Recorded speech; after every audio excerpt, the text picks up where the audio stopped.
میں کہ قائد اعظم جو ہیں وہ اسلام کی قوالی کرتے تھے۔ جب آپ قوالی کا لفظ استعمال کرتے ہیں تو لوگوں کے ذہنوں میں کوئی ابہام پیدا ہو جاتا ہے۔ کچھ لوگ جو کم فہم ہیں میرے جیسے، وہ یہ سمجھتے ہیں کہ شاید ڈاکٹر صاحب کا کہنے کا مقصد یہ ہے کہ قائد اعظم کو دل سے تو کوئی اسلام کے ساتھ لگاؤ نہیں تھا، بلکہ وہ سیاست کی خاطر اسلام کے نام کو وہ استعمال کر رہے تھے۔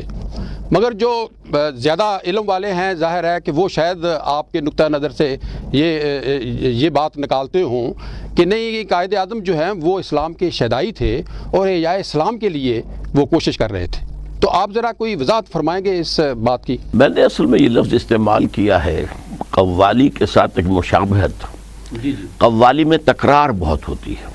ہاں بالکل ٹھیک بات ہے، تو اور لوگ حال میں آ جاتے ہیں۔ ہاں، دو حال میں آ جاتے ہیں۔ ٹھیک۔ تو جس طرح سن 45 سے لے کر اور 47 تک یہ جو مسلم لیگ کی تحریک کے عروج کا زمانہ ہے، جس طرح سے علامہ اقبال نے پورے ہندوستان کی طول و عرض میں اور شمال و جنوب میں جس طریقے سے اسلام کا راگ الاپا ہے، اب میں یہ بھی ایک لفظ استعمال کر رہا ہوں عام معنی میں، تو اس کے لیے خاص طور پر قوالی کا لفظ میں نے اس لیے موضوع سمجھا ہے جیسا کہ آپ نے دیکھا ہے کہ آپ نے خود فرمایا کہ قوالی میں حال آ جاتا ہے لوگوں، اور واقعہ یہ ہے کہ پورے ہندوستان کے مسلمانوں کو حال آ گیا، گرویدہ ہو گئے، اور وہ جو ایک تصور دیا گیا تھا کہ اسلام کے احیاء کے لیے ہمیں ایک ملک چاہیے جی، اور عہد حاضر میں اسلام کے اصول حریت و اخوت و مساوات کا ایک نمونہ پیش کرنے کے لیے ہمیں پاکستان درکار ہے، اس کی وجہ سے پورے ہندوستان کے مسلمان جو ہیں انہوں نے مسلم لیگ کو ووٹ دے دیے سن 46 کے الیکشن جی۔ اچھا، حالانکہ ذرا سوچا جائے کہ جو مائنورٹی پروونسز کے مسلمان تھے ان کا اس کو ووٹ دینا جو مانی دارت، ظاہر ہے انہوں نے تو پاکستان آنا نہیں تھا، اور ان کے صوبے تو نہیں آنے پاکستان میں۔ بالکل، تو میں سمجھتا ہوں یہ جذباتی بات تھی، قوالی میں جذبہ ابھرتا ہے۔ نہیں، مقصد یہ ہے کہ آپ یہ بھی کہہ رہے ہیں کہ قائد اعظم جو ہیں وہ اسلامی نظام پاکستان کے اندر لانا چاہتے تھے، دل سے چاہتے تھے، دل سے چاہتے تھے۔ یہ میں آپ سرچ کر دوں، قائد اعظم اپنی ابتدائی زندگی کے اعتبار سے مذہبی آدمی نہیں تھے جی ٹھیک۔ قائد اعظم کا جو اٹھان بھی ہوا ہے، تربیت بھی ہوئی ہے، وہ کوئی کسی مذہبی ماحول میں نہیں ہوئی۔ بنیادی طور پر وہ ان کے ذہن میں سیکولرزم اور نیشنلزم کے جراثیم موجود تھے۔ یہی وجہ ہے کہ 1906 میں مسلم لیگ قائم ہوئی، قائد اعظم اس میں شامل نہیں ہوئے، محمد علی جناح شامل نہیں ہوئے، وہ اس وقت کانگریس میں تھے، وہ اس وقت کانگریس کے دادا بھائی نورو جی کے سیکرٹری تھے۔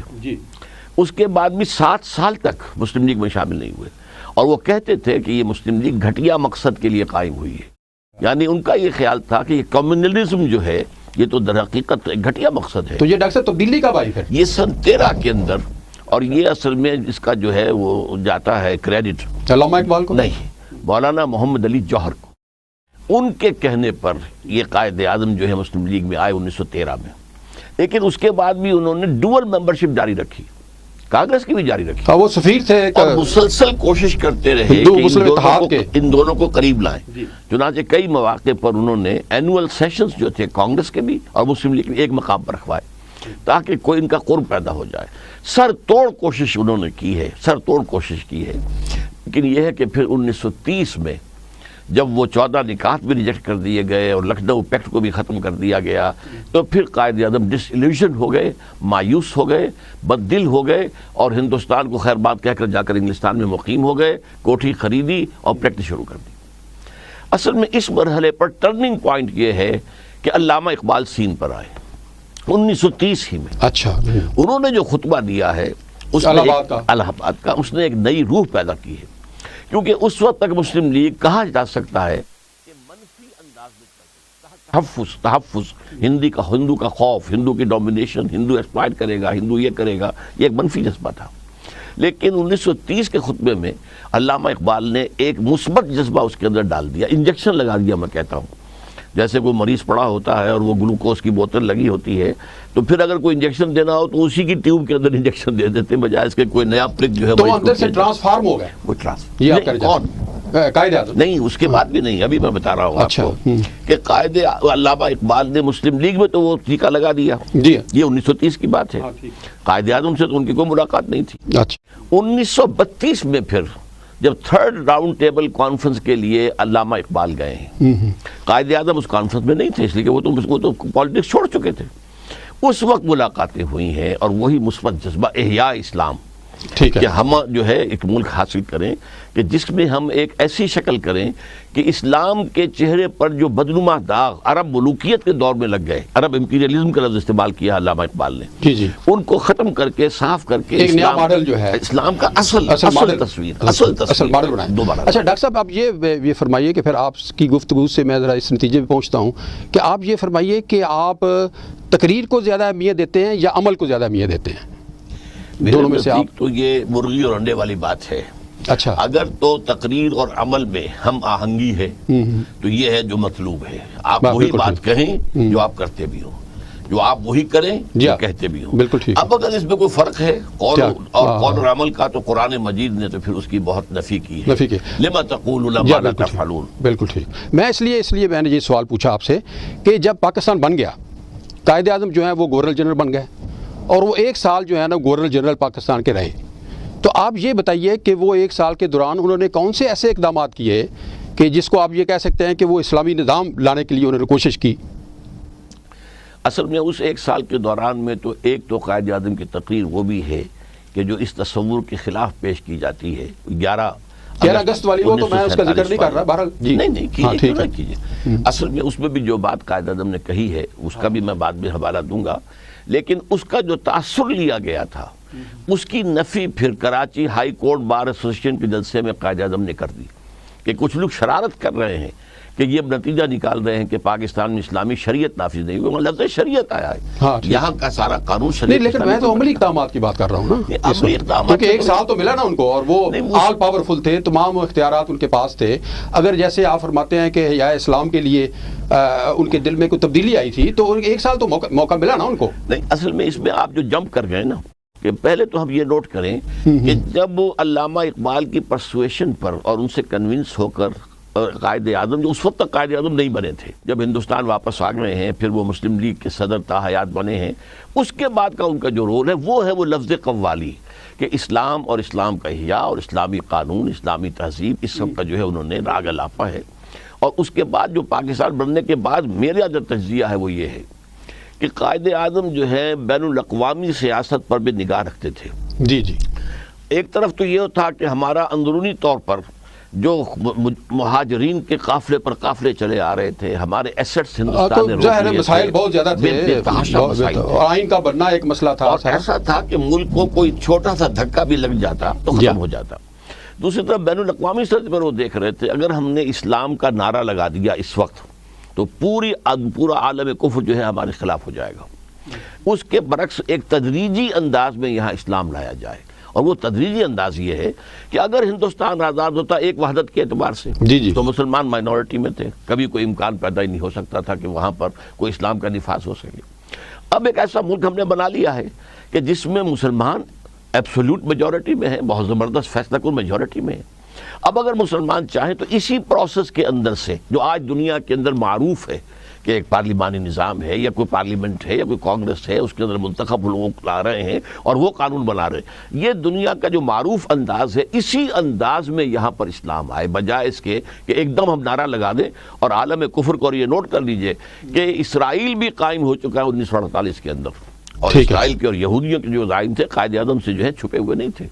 اس وجہ سے انہوں نے مصلحت یہ سمجھی ہے کہ فوری طور پر اسلام کا نعرہ نہ لگائیں، بلکہ سہج انداز کے اندر اس کے لیے راستہ جو بن گیا ہے، چنانچہ یہی انہوں نے کہا، اسٹیٹ بینک کا افتتاح کیا کہ اب ہمیں یہاں پر ایک نیا نظام، اس لیے کہ مغرب کے نظام نے ہمیں کوئی خیر نہیں دیا۔ وہ تو آپ دیکھیں نا، وہ تو آپ تقریروں کی بات کر رہے ہیں نا، میں تو عملی اقدام کی بات کر رہا تھا۔ اب میں ایک ڈائریکٹ سوال کر لیتا ہوں اگر آپ مجھے اجازت دیں، وہ یہ ہے کہ جب دیکھیں نا انہوں نے پہلی کابینہ بنائی ہے تو اس میں انہوں نے ایک احمدی جو تھا اس کا نام تھا سر ظفر اللہ، اس کو وزیر خارجہ بنایا، ایک ہندو تھا جو جوگندر ناتھ منڈل تھا اس کو وزیر قانون بنایا، اور اس سے پہلی کابینہ میں جو ایک عملی اقدام تھا ان کا، جو ایک فیصلہ تھا ایک گورنر جنرل کی حیثیت سے، انہوں نے کسی مذہبی شخصیت کو اس میں شامل نہیں کیا۔ تو میں نے اس کا جواب دیا ہے۔ ویسے اگر آپ سوچیں کہ میں نے یہ کہا ہے اگر قائد اعظم خالص مذہبی نظام کا اس وقت اعلان کر دیتے، اور ظاہر بات ہے اسی اعلان کے تحت پھر ان کی کابینہ کی ریفلیکشن ہوتی، تو ان کا اندازہ یہ تھا کہ پوری دنیا سے جو مخالفت ایک دم آ جائے گی ہم اس کو برداشت نہیں کر سکیں گے۔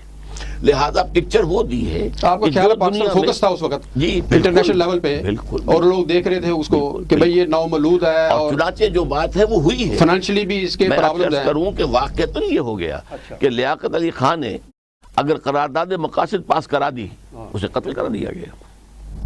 ہاں بالکل ٹھیک بات ہے، یہ تو آپ کہ آخر کیا جرم تھا اس کا، کون سی بات تھی؟ تو آپ مقصد یہ ہے کہ کوئی مشکلات تھی اس وقت جو ہے وہ یہودیوں کے ہاتھ میں تھا۔ وہ جو علامہ اقبال دیکھ آئے تھے 1905 سے 1908 تک کہ فرنگ کی رگے جہاں پنجائے یہود میں ہے، اس وقت فرنگ کا سربراہ تھا برطانیہ، اب ہو گیا تھا فرنگ کا سربراہ امریکہ، امریکہ یہودیوں کے قبضے میں تھا۔ یہی وجہ ہے کہ جب قائد ملت لیاقت علی خان گئے ہیں امریکہ، جی اور وہاں یہودیوں نے ایک بڑا ان کا ریسیپشن کیا، بڑا اجلاس ہوا، انہیں وہاں کہا گیا اگر آپ تسلیم کر دیں اسرائیل کو تو ہم یہ آپ کے لیے رعایات یہ مدد دیں گے۔ تو لیاقت علی خان نے وہاں کہا کہ gentlemen our souls are not for sale۔ ہاں بالکل بالکل ٹھیک۔ تو یہ چیزیں ہیں، تاریخی جملہ تھا، تاریخی جملہ our souls are not for sale۔ اچھا ڈاکٹر صاحب اب میں آگے چلتا ہوں ذرا، پروگرام کو چونکہ آگے بڑھانا ہے میں نے، تو اس میں یہ ہے کہ آج کل آپ میں ایک واقعے کا ضرور ذکر کر دوں جو کہ عام طور پر جو لوگوں کے سامنے نہیں آیا ہے۔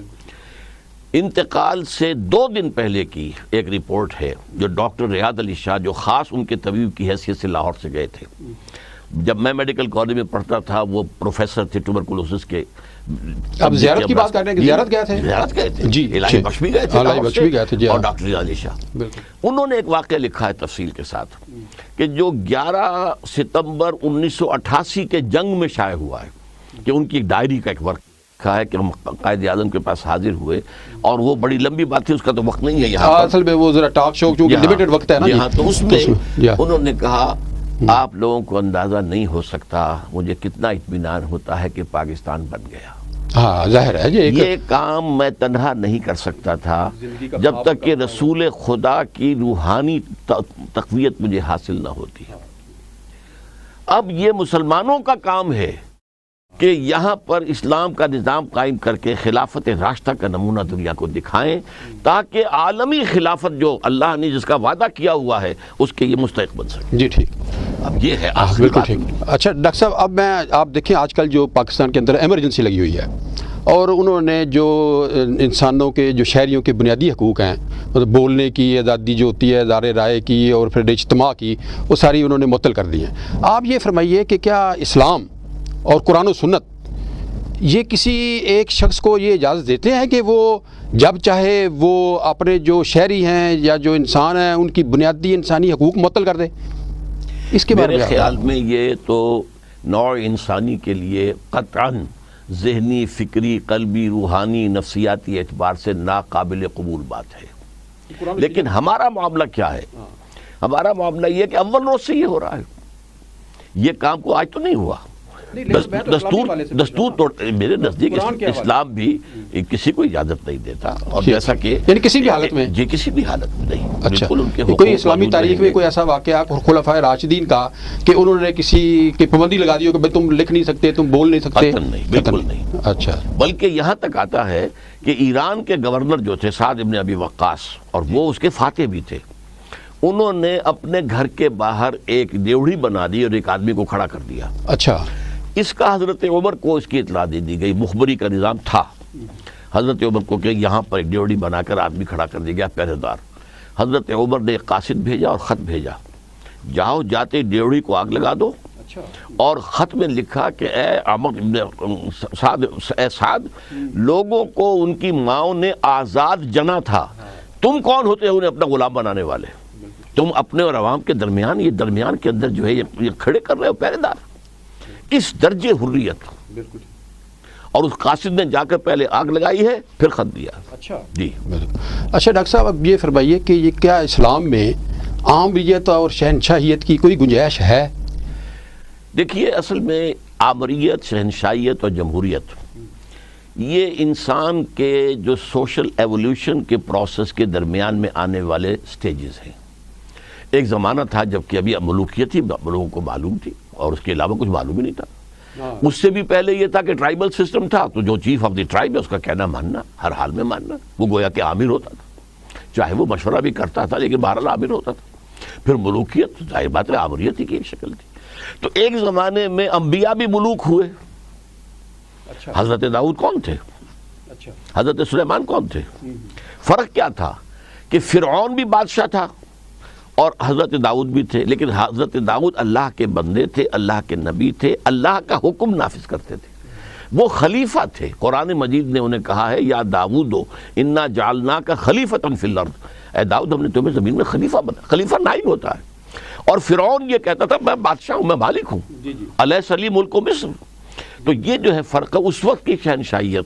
لیکن جب انسانی شعور جو ہے وہ بالکل بالغ ہو گیا ہے، اب اس کے بعد کوئی گنجائش نہیں ہے اسلام کے اندر، اور اس کا نمونہ خلافت راشدہ کا ہے. ہمارے لیے آئیڈیل وہ ہے. وہاں نہ کوئی ڈائنسٹی تھی، نہ کوئی ایک شخص جو ہے فرد واحد جو ہے وہ مختار مطلق ہوتا تھا. شورا ہوتی تھی، اس کے ساتھ مشاورت سے بات ہوتی تھی. یہ نہیں تھا کہ اس کے بعد اس کا بیٹا جو ہے وہ جو ہے خلیفہ بن جائے. حضرت علی سے کہا بھی گیا کہ آپ وصیت کر جائیں حضرت حسن کو. آپ نے کہا نہیں، میں تو نہ تمہیں روکتا ہوں اور نہ تمہیں حکم. ڈاکٹر صاحب ایک گلہ پھر آپ سے لوگوں کو ہے جو میں ضرور کرنا چاہوں گا، کیونکہ ظاہر ہے میں ان کی بھی نمائندگی کر رہا ہوں ناظرین کی. تو وہ یہ ہے کہ جنرل ضیاء الحق کے دور میں آپ مجلس شورا کے ممبر بن گئے نا، یہ لوگوں کو بات ہضم نہیں ہوئی. میں آپ کو یہ میں بتاؤں، یہ اس کی کیا آپ وضاحت پیش کریں گے؟ میں نے اس کے بارے میں بار بار کہا ہے، پبلک میں کہا ہے، کھل کر کہا ہے کہ میں نے دھوکہ کھایا اس شخص سے. دیکھیے دو باتیں فرق ہیں. ایک یہ ہے کہ آپ کو کوئی چیز پسند ہے یا ناپسند. جی جی. ایک یہ کہ کوئی شے فی الواقع موجود ہے، اب کیا کیا جائے؟ فی الواقع تو موجود ہے، اس کے ہاتھ میں طاقت تو آ گئی تھی، اس سے پرہیز کی جائے. اب اس سے مطلب یہ نا، میں جیسے اس دور میں آپ کو پتا مجھے کوڑے لگے تھے، جی میں نے کوڑے کھائے تھے، میں نے اس نے مجھے آفر کی، اس نے آفر کی مجھے وزیر بنانے کی، میں نے نہیں بنا. ایک پولیٹیکل ورکر تھے، جماعت کا پولیٹیکل ورکر نہیں، جماعت کا میں پابند تھا، ڈسپلن کا. جی جی. ٹھیک ہے. میری صورت یہ تھی جی کہ میں اس وقت بھی، اس نے مجھے بھی وزارت آفر کی ہے. ڈاکٹر نور الہی صاحب موجود ہیں آج بھی کراچی میں، ضرور کی ہوگی، ان کے بڑے سالے ہیں. جیسے ڈاکٹر بشارت الہی یہاں ہوتے تھے، ان کے سالے، ان کے بڑے بھائی ہیں ڈاکٹر نور الہی، سرجن ہیں، بہت نیک آدمی. ان کے ذریعے سے 1980 میں جب وہ پہلی وزارت اس نے ڈسمس کی تھی، اس کے بعد وہ جا رہا تھا یہ عمرے کے لیے اور کراچی میں تھا مقیم. میں بھی اپنے بیٹے کی بارات لے کر یا نکاح کے لیے میں گیا تھا کراچی. تو ملاقات ہو گئی وہاں؟ نہیں، مجھے پیغام پہنچایا ان کے ذریعے سے کہ میں واپس آ کے نئی کابینہ بناؤں گا، تو ڈاکٹر صاحب سے کہو کہ وہ آپ آگے آئیں اور کام کریں. میں نے ان کو جواب دیا کہ نہیں، اول تو یہ کہہ دیجئے کہ میں اس کا اہل نہیں ہوں، میرے اندر اس کی صلاحیت نہیں ہے. ثانیاً آپ نے ہمیں کچھ کرنے نہیں دینا، آپ کے اوپر تو اصل کنٹرول جنرلوں کا ہے، اور آپ بدنام ہمیں کریں گے کہ انہوں نے کچھ نہیں کیا، کر ہم نہیں سکیں گے. اس لیے میں نے صاف کورا جواب دیا. البتہ اس کے بعد جب اس کی آفر آئی ہے شورا کی، اب وہاں میرے سامنے سوال یہ تھا کہ میں اس ملک کا ایک شہری ہوں، جمعے کا خطبہ دیتا ہوں میں مسجد دارالسلام میں. اس خطبے میں یہ تنقید بھی کرتا ہوں ضیاء الحق پر اور اسے مشورے بھی دیتا ہوں. بالکل ماشاءاللہ آپ نے ہمیشہ کلمہ حق کہا ہے، اسی لیے تو لوگوں کو یہ خیال آیا کہ کلمہ حق کہنے والا ایک ہمارا محبوب جو مذہبی رہنما ہے، ان کو کیوں ادھر چلے گئے. میری بات پوری ہو جانے دیجیے. اب میں جب جمعے میں کھڑے ہو کر کہتا تھا کہ ضیاء الحق یہ مت کرو یا یہ کرو، جب یہ شورا کی آفر آئی تو مجلس شورا کے لفظ سے بھی میں نے دھوکہ کھایا کہ یہ مجلس مشاورت واقعی کوئی قائم کرنا چاہتا ہے. اور میں نے یہ کہا کوئی اسلامی نظام کی طرف چلنا چاہتے ہیں. اگر میں یہاں کھڑا ہو کر اسے مشورہ دیتا ہوں تو جیسے آپ انگریزی میں کہتے ہیں right from the horse's mouth, تو right into the horse's ear جا کر کوئی بات کہنے کا موقع مل رہا ہے تو میں استفادہ کر لوں. لیکن انہوں نے شورا کا ایک اجلاس میں نے اٹینڈ کیا، اس پر میں نے ان سے ملاقات کر کے میں نے کہا آپ نے تو شورا کہا تھا، یہ تو آپ نے پارلیمنٹ کا نقشہ بنا دیا. شورا میں تو جو مشورہ لینا چاہتا اس کو وہاں موجود ہونا چاہیے. نہیں میں سنتا رہتا ہوں، دیکھتا رہتا ہوں. دوسرے سیشن کے آغاز میں کہا کہ لوگ کہتے ہیں کہ تم پولیٹیکل پروسیس کرنا نہ روکو، میرا یہی پولیٹیکل پروسیس ہے. میں نے اسی وقت فیصلہ کر لیا کہ ٹو ریزائن، اور میں نے ان سے وقت مانگا کہ مجھے وقت دیجیے. انہوں نے کہا کہ میں بہت مصروف ہوں، لاہور آ رہا ہوں. 5 جولائی 1982 کو میں نے یہاں گورنر ہاؤس میں ان سے ملاقات کی. پہلے تو میں نے ایک بات ان سے بہت سخت کہی، آپ حیران ہوں گے اللہ نے مجھے کیسے جرأت دی. ایک چیف مارشل ایڈمنسٹریٹر کے سامنے میں نے کہا کہ آپ اپنے ماتھے پر کلنک کا ٹیکا لیے پھر رہے. کہلے کیوں، کیا بات؟ میں نے کہا دیکھیے آپ نے فیڈرل شریعت کورٹ قائم کی، ہینڈ پکڈ علماء کو آپ نے جج بنایا، ان کے بھی ہاتھ باندھ دیے آپ نے. دستور پاکستان پہ بات نہیں کر سکتے، جوڈیشل پروسیجر لاس میں بات نہیں کر سکتے. حد یہ ہے کہ مسلم فیملی لاس میں بات نہیں کر سکتے.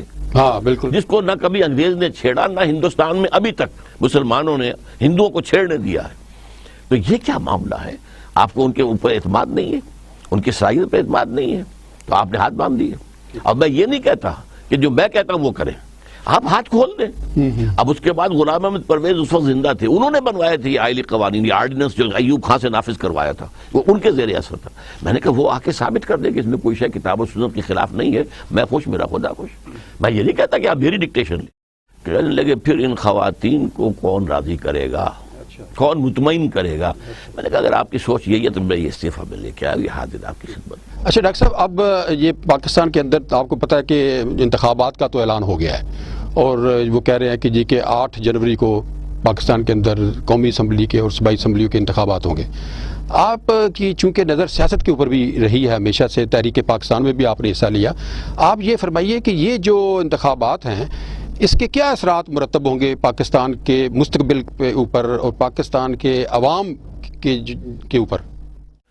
اصل میں تو انتخابات سے پہلے بہت بڑا خطرہ محسوس کر رہا ہوں جی, اور وہ خطرہ یہ ہے تو میرے نزدیک پاکستان کے وجود کے لیے خطرہ ہے کہ اب جو صورت بن گئی ہے, بے نظیر صاحبہ کی بھی جو ان کے ساتھ گفت و شنید تھی وہ کٹ گئی ہے, اور میں سمجھتا ہوں کہ اب بے نظیر صاحبہ جو ہیں پوری طرح پختہ ہو چکی ہیں, اور اب میں سمجھتا ہوں کہ پی این اے کے لیول کی تحریک چلنے کا خطرہ اس ملک میں موجود ہے.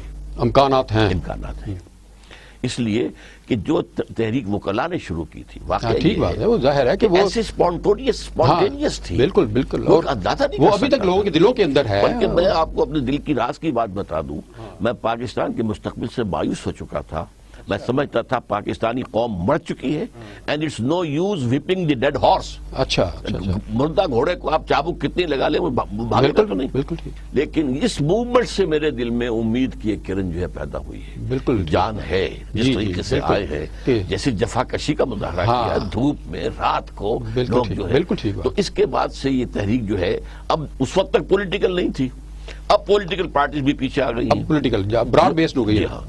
اب اس پر جو ہے نواز شریف صاحب تو ڈٹے بیٹھے, وہ تو ایک دن چھٹنے کو تیار نہیں. ایک کوشش کر کے میں سمجھتا ہوں کہ اتمام حجت کر دیا ہے بے نظیر بھٹو نے مشرف پر, کہ اس نے جو ہے اس کو ایک راستہ دینے کے لیے اس کے ساتھ مفاہمت کا کوشش کی تھی کہ چلو کوئی ایک راستہ نکلے, لیکن اگر کر گئی ہے تو یہاں تو تحریک اٹھے گی بڑی. ٹھیک, اچھا.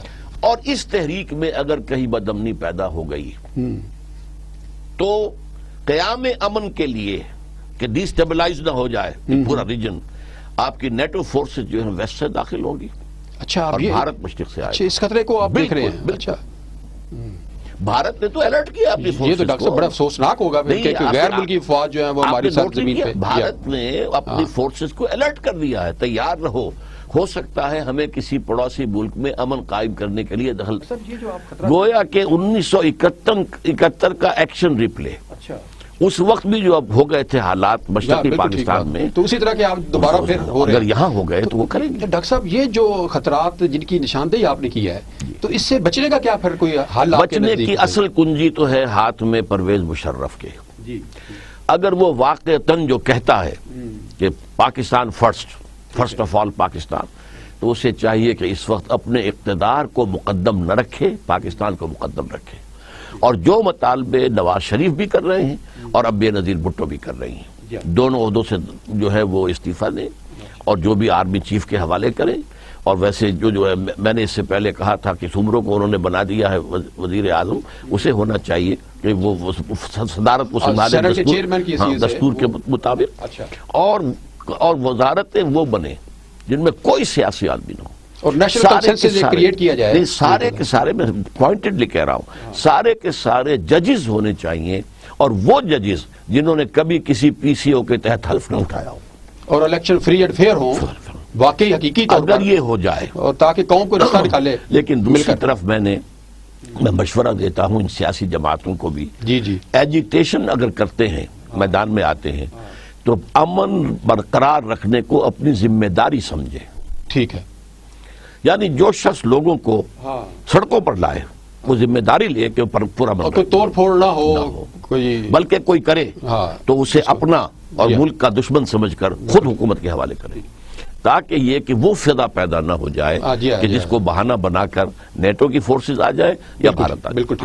اچھا ڈاکٹر صاحب, آپ کے جو چاہنے والے ہیں ان کو سب کو علم ہے کہ آپ نے جو تعلیم جو ٹریڈیشنل اس کو تعلیم کہتے ہیں، روایتی تعلیم جو آپ نے حاصل کی، آپ گورنمنٹ کالج لاہور میں بھی آپ نے تعلیم حاصل کی، اس کے بعد آپ نے میڈیکل بھی کیا، میڈیکل کا امتحان بھی پاس کیا اور MBBS کیا، اس کے بعد پریکٹس بھی کی، مگر بہت کم لوگوں کو یہ معلوم ہے کہ آپ نے جو مذہبی تعلیم ہے وہ کن اساتذہ سے حاصل کی تھی، تو اس بارے میں کچھ آپ بتائیے۔ اصل میں کہیں کسی باضابطہ دارالعلوم سے میں نے تعلیم حاصل نہیں کی، میرا ذاتی مطالعہ ہے، اور معاملہ کیا تھا کہ میں نے 5ویں سے 10ویں جماعت تک ہائی اسکول میں عربی زبان پڑھی سبجیکٹ کی حیثیت سے، تو عربی کی گرامر پر اللہ تعالیٰ نے مجھے اچھا اس کا فہم عطا کر دیا۔ فارسی بھی پڑھی تھی؟ نہیں، فارسی نہیں، عربی۔ اچھا، اس کے نتیجے میں یہ ہے کہ قرآن مجید سے میرا ایک ربط قائم ہوا، اس پر میں غور بھی کرتا تھا، اور پھر میں نے اس مطالعے میں اور دوسرے لوگوں سے میں نے اپنی سورسز گنوائے ہیں۔ علامہ اقبال اور doctor Rafiuddin, they are one of my sources. اسی طریقے سے ویسے کوئی استاد ایسا مذہبی میں نے ان سے استفادہ کیا ہے، مولانا اصلاحی صاحب سے کیا ہے، مودودی سے بھی استفادہ کیا ہے، بعض علماء سے کچھ وقت لے کر میں نے کچھ عربی چیزیں بھی پڑھی ہیں، لیکن میں نے ایم اے اسلامک اسٹڈیز کراچی یونیورسٹی سے کر لیا تھا، اور اس میں میں فرسٹ آیا تھا یونیورسٹی میں، لیکن میں اسے کوئی اہمیت نہیں دیتا۔ میرے پاس جو کچھ ہے وہ زیادہ تر اپنے مطالعے اور غور و فکر کا حاصل ہے۔ ٹھیک ہے، کچھ عرصہ آپ ڈاکٹر صاحب جماعت اسلامی میں بھی رہے، پھر اس کے بعد ظاہر ہے آپ کے کوئی اختلافات پیدا ہوئے، اس وقت جب انہوں نے فیصلہ کیا جماعت اسلامی نے کہ کوئی ڈفرینسز پیدا ہوئے، آپ نے اس کو چھوڑ دیا، لیکن ایک حلقہ ایسا بھی ہے جو یہ محسوس کرتا ہے کہ شاید چونکہ مولانا مودودی صاحب کی موجودگی میں آپ امیر نہیں بن سکتے تھے، تو اس لیے آپ نے علیحدگی اختیار کر لی اور اپنا ایک ادارہ بنا لیا۔ یہ بڑی مذاق خیز سی بات ہے، مولانا مودودی کا میرا فرق بہت تھا، میں ان کے بیٹوں کا عمر تھا۔ یہ بات کوئی امین نصر اصلاحی صاحب کے بارے میں کہے یا کسی ایسے شخص کے بارے میں جو ان کے قریب کا آدمی ہو، وہ تو کوئی بات لگتی ہے، میرا تو اس کا کوئی امکان تھا ہی نہیں۔ I was only 25 years of age when I left Jamaat Islami. I was 15 years of age when I joined Jamaat Islami. اچھا، میٹرک کے فوراً بعد گورنمنٹ کالج لاہور میں داخل ہوا ہوں، اور جماعت اسلامی کا حلقہ ہمدردان ہوا کرتا تھا پہلے، جی ہاں، جو بعد میں انہوں نے متفقین کا بنایا ہے، میں نے اس کا فارم پر کیا، میں کام کرتا رہا۔ پھر 5 سال میں نے میڈیکل کالج کی جمعیت طلباء میں بہت ایکٹیولی لگائے، میں ناظم اعلیٰ بھی رہا ہوں، میں نے بڑی تیزی کے ساتھ پہلے ہی سال جو ہے میں میڈیکل کالج کا ناظم بنا، اگلے سال میں لاہور اور پنجاب دونوں کا ناظم بنا، اور اس سے اگلے سال میں ناظم بنا۔ ڈاکٹر صاحب، علامہ اقبال کو آپ اپنا فکری استاد مانتے ہیں، تو علامہ اقبال نے یہ کہا تھا کہ اٹھو میری دنیا کے غریبوں کو جگا دو، کاخ عمرا کے در و دیوار ہلا دو، میں ناخوش و بیزار ہوں مر مر کی سلوں سے، میرے لیے مٹی کا حرم ایک اور بنا دو، اور جس کھیت سے دہقاں کو میسر نہ ہو روزی، اس کھیت کے ہر خوشہ گندم کو جلا دو۔ تو اب علامہ اقبال تو جو انقلاب کی بات کرتے ہیں وہ ایک معاشی مسائل کے حوالے سے کرتے ہیں، مگر یہ جو ہماری مذہبی جماعتیں ہیں وہ معاشی مسائل کی کبھی وہ بات ہی نہیں کرتی، تو آپ کے چونکہ وہ فکری استاد ہیں علامہ اقبال، تو آپ کیا فرمائیں گے اس سلسلے میں؟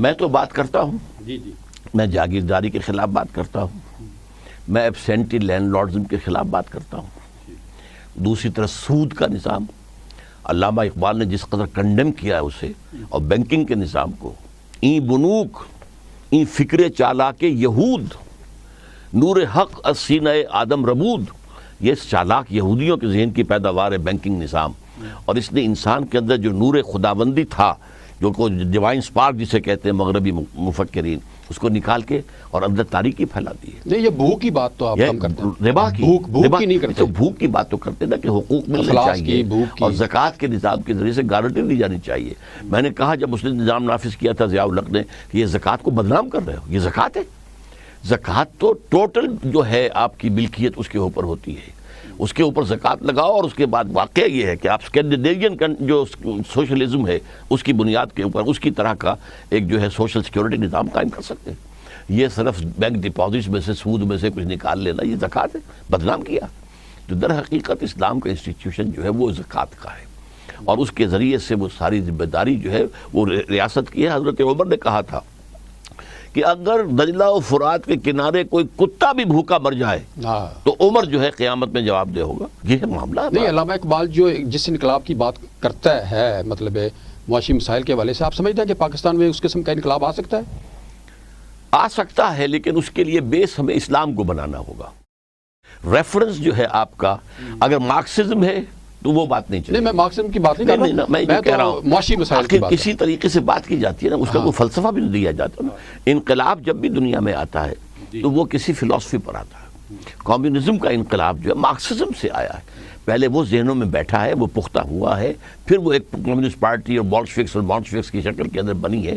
اسی طریقے سے اسلام کے حوالے سے کھڑے ہوں اور یہ بات عام کی جائے کہ ہمارے دور ملوکیت میں ہمارے ہاں جو چیزیں پیدا ہو گئی ہیں، جس کو اقبال نے اپنے خطبے میں کہا تھا 1930 میں، جو سیاہ داغ اور دھبے پڑ گئے اسلام کے اوپر، انہی میں سے ایک جاگیرداری ہے، انہی میں سے ایک سرمایہ داری ہے، اور یہ ہے کہ کچھ بیک ڈور سے ہمارے ہاں سود کا نظام بھی داخل ہو گیا. تو اس حوالے سے ان کی تو نفی میں کرتا ہوں، لیکن یہ بات صحیح ہے کہ عام طور پر ہمارے ہاں کی مذہبی جماعتوں نے اس کو اختیار نہیں کیا ہے. ٹھیک بات. ڈاکٹر صاحب، علامہ اقبال جو ہیں وہ بھی ہم نے دیکھا، جتنا ہم نے پڑھا مطالعہ کیا، کہ وہ بھی قرآن کے اوپر زیادہ زور دیتے ہیں، اور آپ نے بھی قرآن کے اوپر ہی زیادہ زور دیا ہے. تو آپ یہ فرمائیے کہ کیا قرآن پاک کو کوئی حدیث کے بغیر سمجھا جا سکتا ہے؟ تو آپ حدیث کی کوئی بات نہیں عرض کروں، قرآن پاک کو حدیث کے بغیر بھی سمجھا جا سکتا ہے، اس لیے کہ جب قرآن بدوؤں کو سکھایا گیا تو حدیث تو نہیں تھی. لیکن قرآن مجید کی بنیاد پر جو نظام پھر بنا ہے وہ ایک پولیٹیکو سوشو اکنامک سسٹم، ایک لیگل سسٹم، ایک شریعت، ایک قانون. آپ کو معلوم ہے کہ فوجداری قانون بنا ہے، دیوانی قانون بنا ہے، قانون وراثت بنا ہے، قانون جو ہے شہادت بنا ہے. یہ سب جو ہے یہ قرآن کے ساتھ جب تک سنت کو ایڈ نہ کیا جائے یہ قوانین وجود میں نہیں آتے. جیسے قرآن 100 دفعہ کہتا ہے نماز قائم کرو، نماز قائم کرو. نماز کیسے کریں؟ کتنی نمازیں ہوں؟ 5 ہوں، 3 ہوں، 2 ہوں، 1 ہو؟ یہ کیا ہے کہ فجر میں 2 رکعتیں ہیں، مغرب میں 3 ہیں، اور عشاء اور اس میں. تو یہ تو سیرت سے ہی پتہ چلے گا نا، سیرت اس کے لیے سیرت ضروری ہے. سنت. تو اس لیے جو لیگل سٹرکچر اسلام کا بنتا ہے اور نظام جو بنتا ہے اس میں قرآن کے ساتھ سنت، اور سنت کو معلوم کرنے کے 2 ذریعے ہیں. ایک امت میں کنٹینیوٹی آف ایکشن، کہ صحابہ نے حضور کو دیکھ کر عمل کیا، تابعین نے صحابہ کو دیکھ کر کیا، تب تابعین نے تابعین کو دیکھ. اب یہ ایک ہمارے ہاں چلی آ رہی continuity of action and practice. اور ایک ہے جو کہ سنت کا ذخیرہ ریٹن فارم میں، وہ حدیث ہے. مقصد یہ کہ پھر حدیث کے بغیر یا سنت آپ جس کو کہتے ہیں اس کے بغیر اسلام مکمل تو نہیں ہوتا نا جی. نظام بنتا ہی نہیں. ہاں، نظام بنتے نہیں. ٹھیک ہے. اچھا ڈاکٹر صاحب، اب یہ دیکھیں کہ اس وقت جو موجودہ صورتحال ہے نا جی، کہ مہنگائی ہے، غربت ہے، بے روزگاری ہے، اس نے لوگوں کا جو جینا ہے وہ دوبر کر دیا ہے. وہ مہنگائی کی چکی میں پس رہے ہیں، اور دیکھیں کہ لوگ اس انتہا کو پہنچ گئے ہیں کہ وہ گردے بیچنے پہ مجبور ہو گئے ہیں، اور کئی جگہ پہ ایسے بھی ہوا ہے کہ اپنے بچے بھی انہوں نے بیچنے شروع کر دیے ہیں. تو آپ یہ بتائیں کہ یہ غربت کی جو انتہا ہے، اسلام اس کا کیا حل پیش کرتا ہے؟ کیونکہ یہ تو میں سمجھتا ہوں کہ ایک ایسا کہ اگر 6 کروڑ آدمی جو ہے وہ خطے غربت سے نیچے رہ رہے ہیں تو ہمارا کم از کم وہ مخاطب تو وہ لوگ ہونے چاہیے نا جی. اسلام کا حل تو میں پہلے آپ کو بتا چکا ہوں. یہ بتائیے کہ یہ کیسے غربت ختم کی جائے. اور یہ میں نے دیکھا ہے کہ مجھے بڑے افسوس کے ساتھ یہ کہنا پڑتا ہے کہ سیاسی جماعتیں اور مذہبی جماعتیں دونوں اس مسئلے کی طرف وہ بات ہی نہیں کرتی، مطلب اس کو نظر انداز کر رہی ہے. حالانکہ یہ آپ نے اچھا کیا کہ مذہبی جماعتوں کے ساتھ سیاسی کو بھی ایڈ کر لیا. کوئی جاگیرداری کے خلاف بولنے والا اس ملک میں نہیں ہے سوائے ایک الطاف حسین کے، اور کوئی شخص نہیں بولتا. بے نظیر بھٹو نہیں بولتی، خود جاگیردار ہے، بہت بڑی ہے. فیوڈل تھا بھٹو جو ہے، and Bhutto could not outgrow his feudal skin. اس کی ناکامی کا سبب یہ ہے. 2 دن پہلے ویسے اس نے کہا ہے کہ میں اب آؤں گی تو میں ویلفیئر اسٹیٹ کے لیے کوشش کروں گی. لیکن ویلفیئر اسٹیٹ بنائے گی، جاگیرداری کے خلاف بات کی ہے؟ نہیں کی. ویلفیئر اسٹیٹ کیسے بنائیں گے؟ تو اس حوالے سے کھل کر بات کرنی چاہیے. ہم نے تو کھل کر بات کی. اسلام کس طریقے سے کرتا ہے کہ اس کا پورا نظام جو ہے زکوٰۃ کے نظام سے جو اوپر ہے، آپ یہ سمجھیے پاورٹی لائن کھینچ دی ہے اسلام نے. جس کے پاس یہ کچھ ہے وہ ڈونر ہے، جس کے پاس یہ کچھ نہیں ہے وہ ریسیپینٹ ہے. تو تؤخذ من اغنیائہم، ان کے جو امیر ہیں ان میں سے لیا جائے گا، ترد الی فقرائہم، اور غریبوں کو دے دیا جائے گا، اور انڈر رائٹ کیا جائے گا کہ انسان کی ساری بنیادی ضروریات کی کفالت ریاست کرے. اچھا ڈاکٹر صاحب، اب میں تھوڑا سا خواتین کے جو مسائل ہیں اس کے اوپر میں آپ سے بات کرنا چاہتا ہوں. آپ کو بھی معلوم ہے، اخباروں میں ہم پڑھتے رہتے ہیں کہ خواتین کے اوپر ہمارے اس معاشرے میں، سوسائٹی میں تشدد بڑا ہو رہا ہے. مختلف طریقے ہیں، اس کی مختلف شکلیں ہیں کہ ان کو تشدد کا نشانہ بنایا جاتا ہے. گھریلو تشدد بھی ہو رہا ہے، دوسرے ان کو مطلب کافی سبجوگیٹ کے جسے کہنا چاہیے سپریس کر کے رکھا ہوا ہے. تو آپ کیا سمجھتے ہیں کہ کوئی اسلام میں کوئی گنجائش ایسی ہے کہ بھئی آپ عورتوں کو تشدد کر رہے ہیں عورتوں کے اوپر؟ اسلام میں تو گنجائش نہیں ہے، لیکن مسلمان ہیں ہم سب لوگ، سوال یہ ہے مسلمانوں کا یہ ملک ہے، آپ صرف عورتوں کی بات کر رہے ہیں، بچوں پر تشدد نہیں ہو رہا؟ بچوں کا بھی ہو رہا ہے، بالکل ہو رہا، بدتر ہو رہا، عورتوں سے بدتر ہو رہا ہے، جس طریقے کا معاملہ ہو رہا ہے۔ اصل میں ہمارے ہاں معاشرے میں ہو گیا، کچھ باتیں اسلام کے نام سے چل رہی ہیں، ہماری روایات، کچھ ہمارا ہندوانہ پس منظر ہے وہ چلا آ رہا ہے، اور کچھ ہم نے یورپین نئی تہذیب کو لا کے شامل کر لی، یہ ملغوبہ بن گیا ہے۔ اب اس میں یہ ہے کہ ہمیں طے کرنا چاہیے، اگر ہم مسلمان ہیں تو سب سے پہلے یہ دیکھیں کہ اسلام نے کیا مقام دیا ہے۔ اسلام نے عورت کو لیگل سٹیٹس دیا ہے، برابر کی شہریت دی ہے، اس کو جو ہے اس کو چوائس دیا ہے کہ اس کی مرضی کے بغیر اس کی شادی نہیں کی جا سکتی۔ اسی طریقے سے جیسے کہ شوہر طلاق دے سکتا ہے، بیوی جو ہے خلا لے سکتی ہے، وراثت میں اس کا حصہ مقرر کیا اسلام نے۔ اور میں آپ کو بتا دوں، یہ جب ہندوستان میں ایک معاملے میں کلکتہ ہائی کورٹ نے ایک فیصلہ دے دیا تھا، شاہ بانو کیس آپ کو یاد ہوگا، اس پر پورے ہندوستان میں طوفان اٹھا ہے، مسلمان جمع ہو گئے، مسلم فیملی لا اس کے لیے جب ایک پلیٹ فارم بنایا گیا، اور اس کے صدر تھے مولانا علی میاں رحمۃ اللہ علیہ۔ سینکڑوں لوگوں نے جانیں دے دی کہ ہم اسلامی شریعت میں یہ دخل اندازی گوارا نہیں کریں گے۔ اس کے بعد راجیو گاندھی نے لوک سبھا میں تقریر کی، ایک بات تو یہ طے کر دی، ہندوستان کی کوئی حکومت، کوئی عدالت مسلمانوں کے فیملی لاز میں دخل نہیں دے سکتا، ابھی تک قانون نافذ ہے وہ۔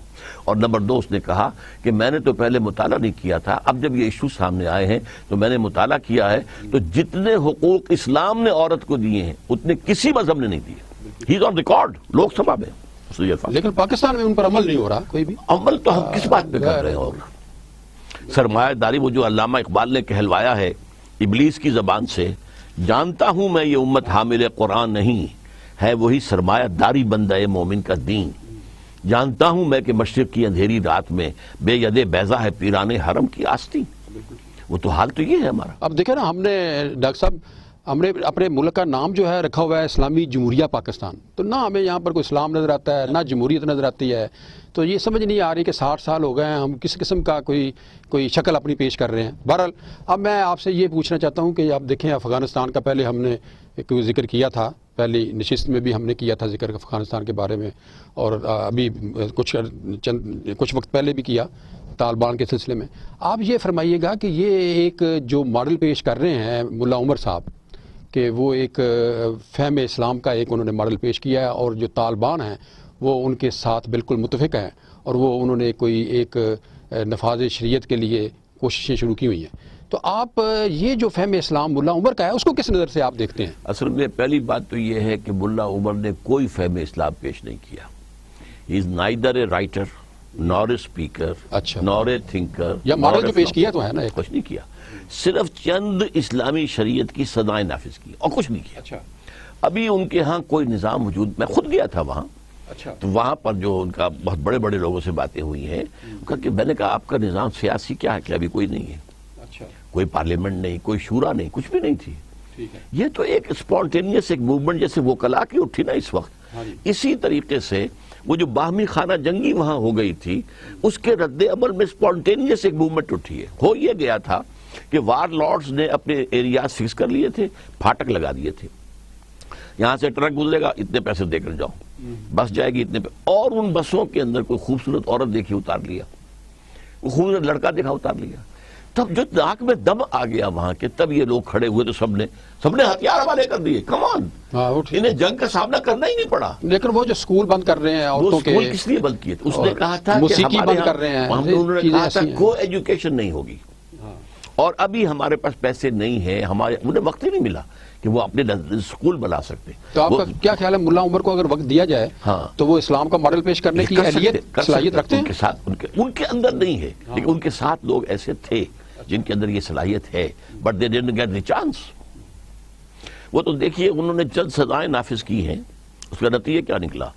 پورے افغانستان میں 85% ایریا میں امن ہو گیا، کرائم فری، اور ایک آرڈر آیا امیر المومنین کا، اور پاپی کی کاشت زیرو ہو گئی، اور اب جو ہے بلینز آف ڈالرز امریکہ خرچ کر رہا ہے، خدا کے لیے اس کو بند کر دو، ہم سے یہ لے لو، سبسڈی لے لو، لیکن پاپی چل رہی ہے، اوپر سے اوپر جا رہی ہے۔ وہی وار لارڈز ہیں بیٹھے ہوئے، کوئی مرکزی حکومت میں نہیں۔ یہ ہمارے جاوید اقبال صاحب وہاں گئے تھے، جی جی، اب ظاہر آپ کو معلوم ہے سیکولر ٹائپ ذہن ان کا ہے، وہ کوئی مذہبی آدمی تو ہے نہیں. انہوں نے آ کر پھر جو حالات وہاں دیکھے تھے تو اکوڑا خٹک میں جو مدرسہ ہے حقانیہ، اس میں تقریر کی تھی کہ میں جو حالات افغانستان میں دیکھ کر آیا ہوں، اگر چند اور مسلمان ملکوں میں وہ حالات ہو جائیں تو پوری دنیا اسلام لے آئے گی. He is on record, you can ask him. تو یہ تو تنقید برائے تنقید والی بات ہوگی میرا خیال ہے.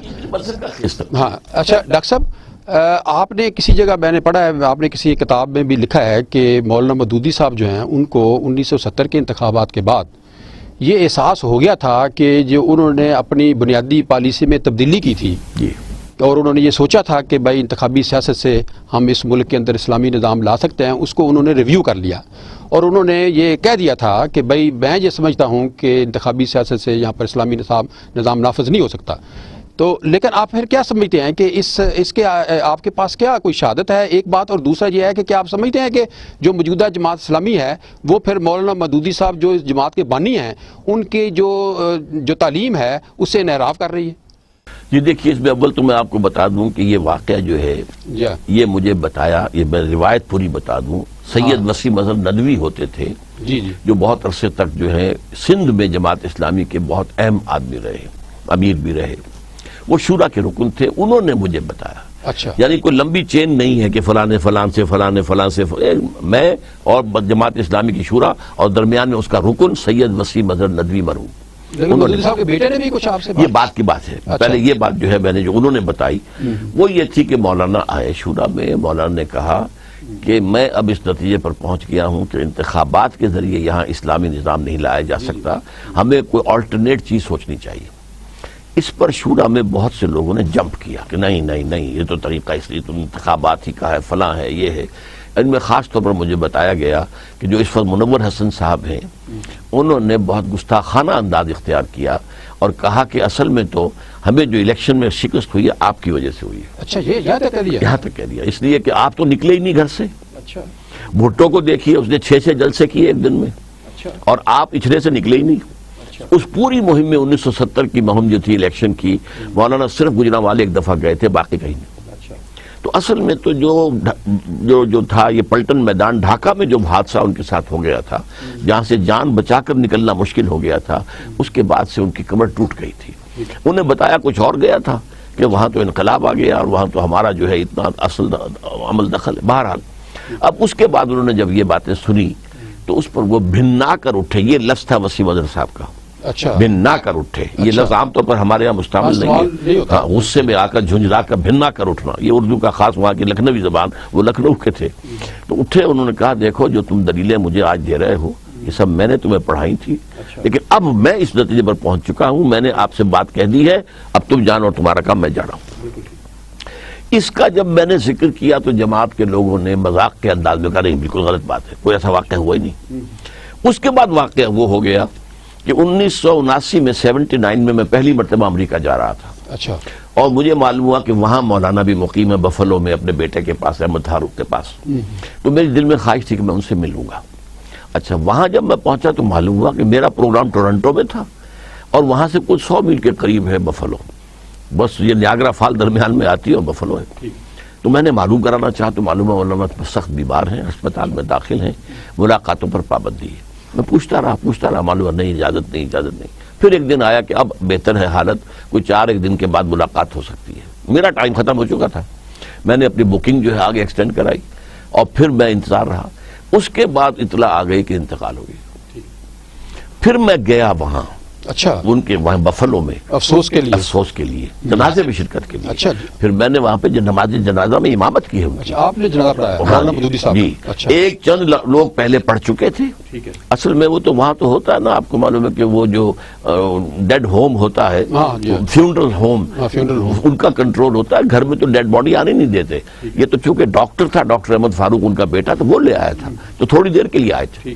تو کچھ لوگوں نے نماز پڑھ لی تھی. جب ہم پہنچے تو 10-15 آدمی اور آ گئے تھے، تو پھر ہم نے نماز پڑھی تو میری امامت تھی. تو اس نے مجھ سے یہ کہا کہ ابا جان بھی آپ سے ملنے کے شدید خواہش مند تھے، لیکن ڈاکٹروں نے سخت پابندی لگا دی تھی کہ سوائے قریبی رشتہ داروں کے کوئی نہ ملے. اس بات سے پھر جو مجھے حوصلہ ہوا، اگلے سال سب 80 میں جب گیا تو میں پھر آل دی وے گیا بفلو صرف اس کا شکریہ ادا کرنے کے لیے. میں یہ سمجھتا تھا کہ وہ مجھے کہہ دے گا گیٹ آؤٹ، تم نے تو ہمارے بابا پر اور ہمارے ابا جان پر تنقیدیں کی شدید اور شدید اختلاف کیا، اب کیا لینے آئے ہو؟ تو میں تو یہ ایکسپیکٹ کر رہا تھا اس سے، ڈرتے ڈرتے گیا تھا. اس نے مجھے ویلکم کہا، مجھے جو ہے نماز جنازہ کی امامت کرائی اور یہ الفاظ تب کیا کہہ دی. پھر میں نے اس کا شکریہ ادا کیا. تب اس نے ساری باتیں جو ہوئی ہیں ان میں یہ بات بھی اس نے کہا بالکل صحیح بات ہے یہ، اور یہ واقعہ بالکل اسی طریقے سے تائید کی اس بات کی کہ بھائی توثیق کر دی. توثیق کر دی. اچھا ڈاکٹر صاحب، اب قرآن پاک میں اللہ تعالیٰ نے یہ ارشاد فرمایا ہے کہ والذین یکنزون الذھب والفضة ولا ينفقونها فی سبیل اللہ فبشرهم بعذاب علیم، کہ وہ لوگ جو سونا اور چاندی جمع کرتے ہیں اور اسے اللہ کے راستے میں خرچ نہیں کرتے، ان کو ایک دردناک عذاب کی خبر سناؤ. تو جب یہ آیت صحابہ کرام نے سنی تو انہوں نے پوچھا حضور اکرم صلی اللہ علیہ وسلم ہم کیا خرچ کریں، کتنا خرچ کریں؟ تو ان کو تو اس وقت علم نہیں تھا. پھر دوبارہ جب وحی آئی اس میں کہا گیا کہ وَيَسْأَلُونَكَ مَاذَا يُنْفِقُونَ قُلِ الْعَفْوَ، اے نبی کہ یہ آپ سے سوال کرتے ہیں کہ ہم کیا خرچ کریں، ان سے کہو کہ جو ضرورت سے زیادہ ہے وہ خرچ کر دو. تو آپ یہ بتائیے کہ قرآن پاک کی ان آیات کی روشنی میں کیا اسلام جو ہے وہ سرمایہ داری اور جاگیرداری کی اجازت دیتا ہے؟ دیکھیے، جو تو نتیجے کی بات آپ نے کہی ہے، سرمایہ داری اور جاگیرداری کی اسلام اجازت نہیں دیتا، لیکن جن آیات سے آپ استدلال کر رہے ہیں وہ صحیح نہیں ہے.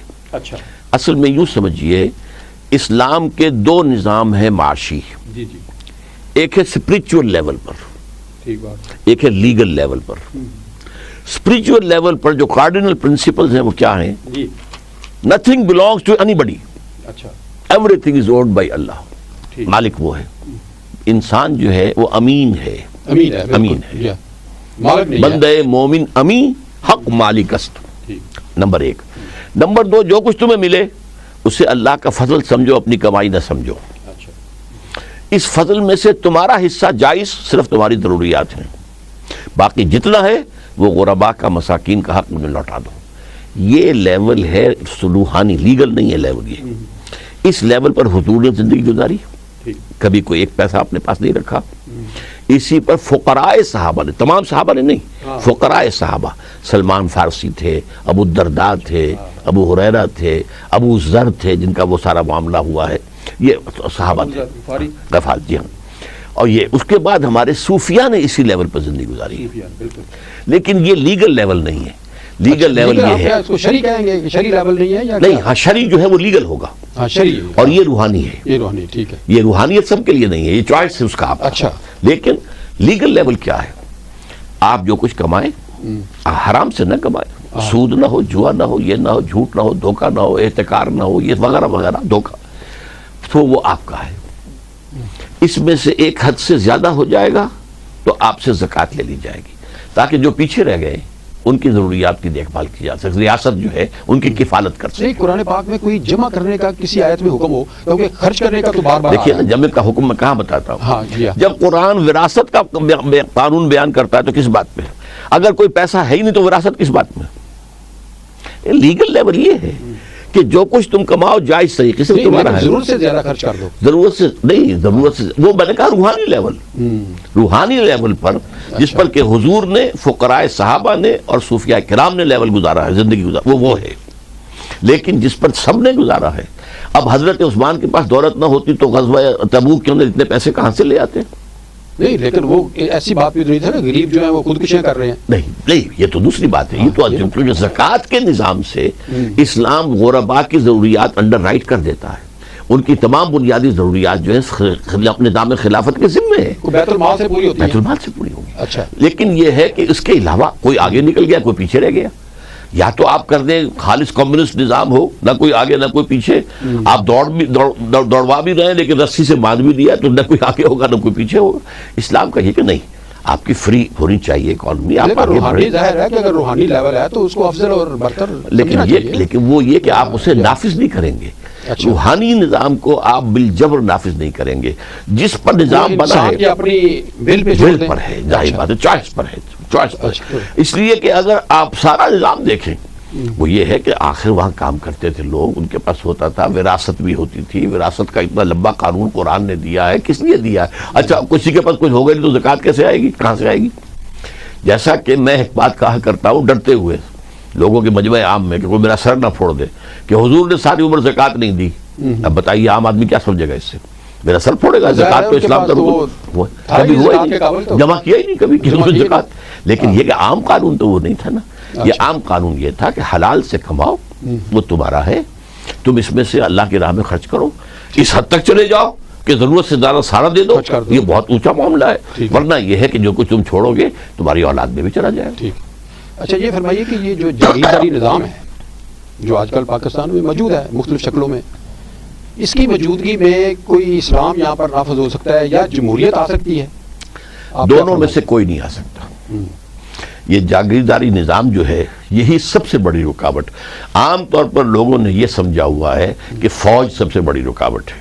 میرے نزدیک فوج جو پروڈکٹ ہے، نتیجہ ہے اس کا، اصل جو ہماری بیماری ہے وہ جاگیرداری نظام ہے۔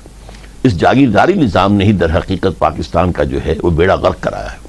یہی فیوڈل لارڈز جو ہیں، یہی جو ہے ان کی جو میوزیکل چیئرز گیم ہے ہمارے ہاں کی سیاست، اور کچھ نہیں ہے۔ اس حوالے سے در حقیقت جاگیرداری کا نظام اسلام کے خلاف ہے، بلکہ میں امام ابو حنیفہ کے فتوے کو مانتا ہوں، مزارعت بھی حرام ہے۔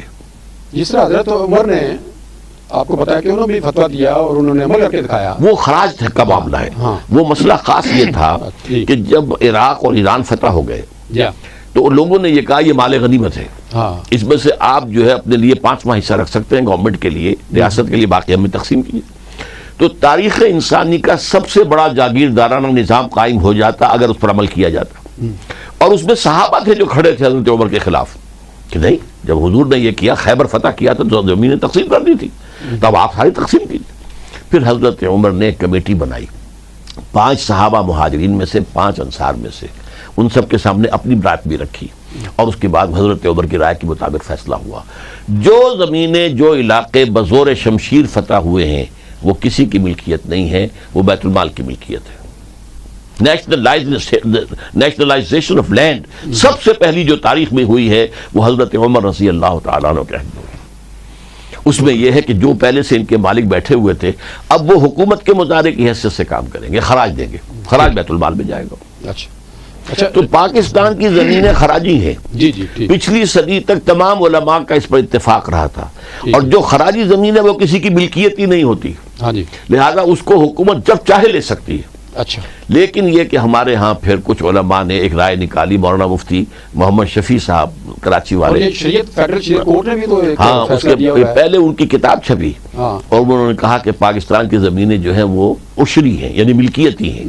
پھر ان کے بیٹے نے فیڈرل شریعت کورٹ، فیڈرل شریعت کورٹ نہیں بلکہ سپریم کورٹ میں اس کا جو شریعت بینچ ہے اس کے اندر یہ فیصلہ انہوں نے دیا کہ یہ ملکیتی زمینیں ہیں، 1 انچ بھی آپ نہیں لے سکتے۔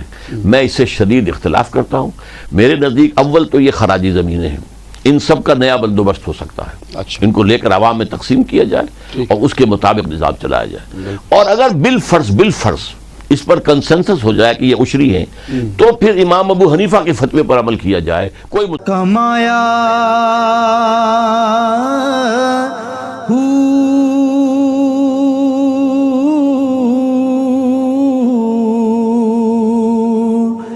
نام بھج